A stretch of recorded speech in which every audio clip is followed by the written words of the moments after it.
Bonjour, bienvenue dans cette nouvelle chronique de l'Amérique latine, aujourd'hui très spéciale puisque je la tourne en direct dans des conditions un petit peu particulières, je m'en excuse, depuis Brasilia, la capitale fédérale du Brésil, et où je suis, vous voyez derrière moi, je suis au Planalto, qui est donc le palais présidentiel où siège la présidence de la République, donc de Lula da Silva, où j'ai eu la chance de pouvoir rencontrer pour un entretien son conseiller spécial aux questions internationales, Celso Amorim, qu'on connaît bien à l'IRIS, qui a contribué plusieurs fois à des activités avec nous à Paris. Et cette fois-ci, c'est moi qui suis à Brasilia, donc pour un entretien, pour évoquer un petit peu la période politique au Brésil et puis surtout évidemment les propositions du Brésil international, à commencer par celle qu'il fait pour tenter d'apporter une contribution pour la paix dans la guerre en Ukraine.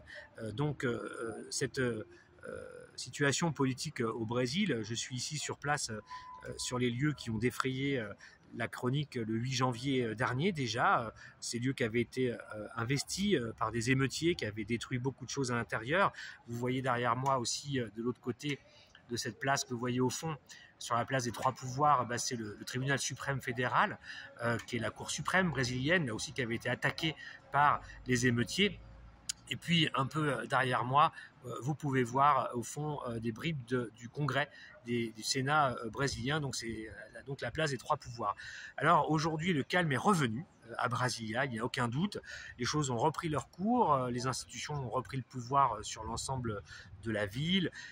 Des enquêtes sont menées pour déterminer les responsabilités des uns et des autres. Désormais, l'ancien président Jair Bolsonaro fait également partie des gens qui vont être examinés, si je puis dire, dans le cadre de cette enquête, pour ses liens ou pas, nous le verrons dans ce qui s'est passé le 8 janvier.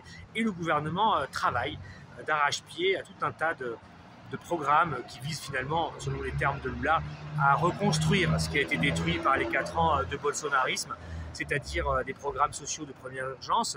Aussi au Brésil, on a relancé la nouvelle formule de la Bolsa Familia, le plan d'aide aux familles les plus vulnérables, en rehaussant les minima, les financements de ce plan pour que les familles les plus pauvres du Brésil, aujourd'hui c'est 33% des Brésiliens qui sont pauvres, puissent avoir accès à une allocation leur permettant de manger tout simplement et de vivre, d'avoir le minimum vital. Donc ce plan est relancé. L'actualité politique intérieure brésilienne, c'est aussi un Lula qu'on voit un petit peu partout, en particulier lorsqu'il y a des intempéries, des événements tragiques comme à côté de Sao Paulo, pour remettre en mouvement et organiser l'ensemble des institutions et la fluidité entre les institutions fédérales et les institutions locales pour travailler ensemble à essayer de réparer les dégâts tragiques qui sont arrivés près de Sao Paulo, à São Bernardo.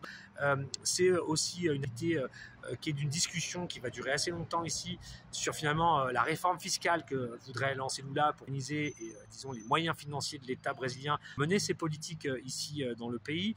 Donc c'est le gras du moment, c'est le lancement d'un débat sur la réforme fiscale. C'est aussi au Brésil des questions sur les rapports entre le gouvernement et sa banque centrale. Ça va avec l'autre point. Bref, le gouvernement travaille. Aujourd'hui, même si le pays reste très polarisé, la moitié du pays qui a voté pour Bolsonaro est toujours au Brésil. Enfin, aujourd'hui, on voit que, disons, la conduite des affaires politiques est reprise par Lula de manière très active.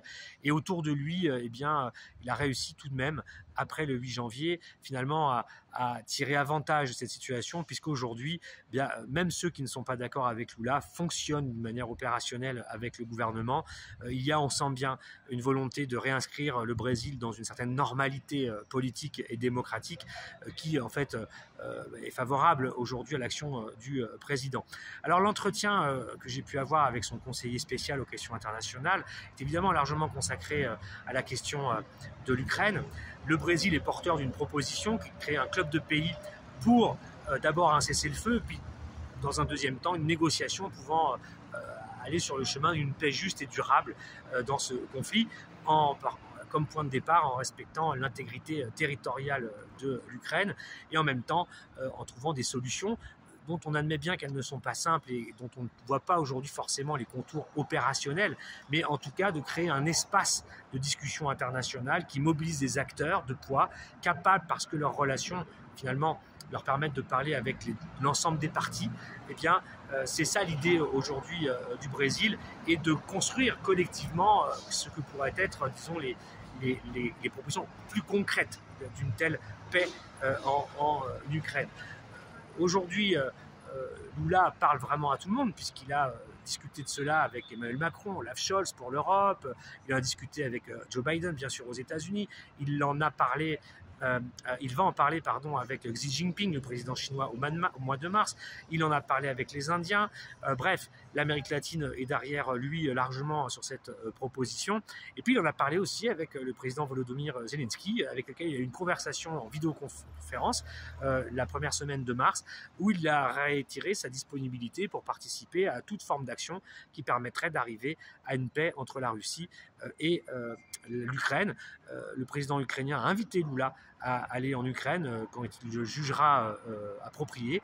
Donc on voit bien que le Brésil a une diplomatie très active, bénéficiant de sa bonne position un petit peu partout dans le multilatéralisme, que ce soit à l'ONU, que ce soit dans les BRICS, que ce soit au sein du G77 par exemple. Enfin bref, le Brésil fait feu de tout bois et essaye finalement de construire cette proposition dans un moment où il a aussi une séquence intéressante pour lui, puisque le Brésil va avoir la présidence du G20 l'année prochaine en 2024, puis celle des BRICS en 2025, et que actuellement d'autres pays alliés du Brésil, comme l'Afrique du Sud par exemple, vont avoir un rôle très important dans l'animation de ce G20 pour cette année par exemple. Donc il y a une séquence qui donne une certaine position forte, on va dire, au Brésil, mais aussi à d'autres pays du Sud, qui peuvent permettre finalement de nourrir cette dynamique pour une négociation de paix en Ukraine. Et c'est un peu ça l'idée aujourd'hui de Lula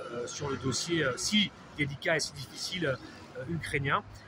Et donc le Brésil va agir indéniablement, c'est sa priorité en fait diplomatique.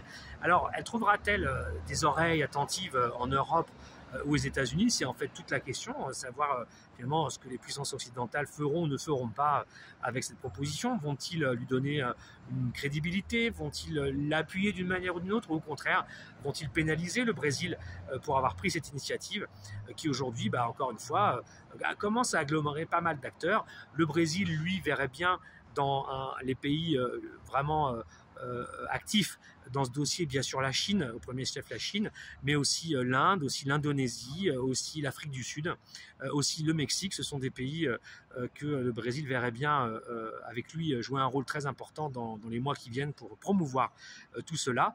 Et donc c'est la question qui est posée, mais il est clair qu'aujourd'hui cette question ukrainienne est devenue le premier dossier de la diplomatie brésilienne qui souhaite faire la démonstration du retour du Brésil sur la scène internationale sur une thématique qui lui est chère, c'est-à-dire le règlement pacifique des conflits et le rejet de la violence et du fait militaire dans le règlement des différends qui peuvent exister entre les pays. Donc il faudra compter avec un développement de cette initiative dans les mois qui viennent. Enfin, on a pu aborder aussi la question de l'intégration régionale, qui devrait être aussi une priorité du gouvernement brésilien, même si là, les choses ne sont pas forcément évidentes, puisqu'il y a beaucoup d'élections à venir en Amérique latine, du Sud en particulier, avec l'Argentine à l'automne, un peu plus loin, il y aura le Guatemala, au mois de juin, mais je veux dire plutôt en Amérique centrale. Il y a des situations difficiles sur le plan politique au Pérou, par exemple. Enfin bref, toute une série de facteurs politiques qui peuvent rechanger les scénarios de la région et rendre peut-être moins facile l'établissement d'une planification, d'une stratégie un peu planifiée sur cette intégration régionale sud-américaine, tout du moins, dans un contexte de guerre qui fait que là aussi chaque pays va essayer peut-être de s'en sortir comme il pourra au milieu de tout ce chaos mondial avec les poussées d'inflation, avec la crise énergétique. Donc le sujet est bel et bien dans la priorité, une des priorités du gouvernement brésilien, mais ce seront en fait finalement les contingences politiques et en particulier ce qui se passera peut-être en Argentine à l'automne qui nous en dira un petit peu plus sur le potentiel en fait de cette relance de l'intégration régionale sud-américaine. Voilà, je vous salue donc depuis Brasilia pour cette chronique un petit peu spéciale et à bientôt pour une prochaine chronique de l'Amérique latine.